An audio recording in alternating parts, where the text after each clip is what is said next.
Hey guys, it's Andrew from Cardinal Kia again. I just have a quick video for you on how to use your driver's seat memory function on this 2021 Kia Sorento SX 2.5 turbo all-wheel drive in Pacific Blue. It's cold and windy out here, so let's head inside. Okay, now that I'm out of the wind, your driver's seat memory function buttons are located just to the right of the inside door handle on the driver's side. You've got 3 buttons there. You have Set, Profile 1, and Profile 2.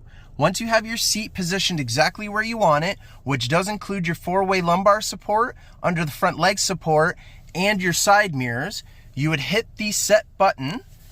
On the digital cluster over here, it will ask you which one you want to save it as. So I'm going to hit the Set button again and save it as Profile 1.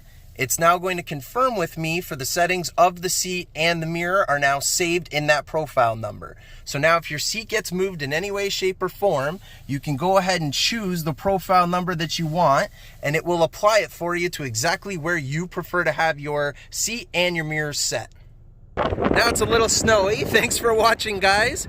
Go ahead and hit that like button. We really appreciate it. Hit subscribe and make sure you select the notification bell so you stay up to date with all of our videos. Please also follow us on Twitter, Facebook, and Instagram. Thanks, guys.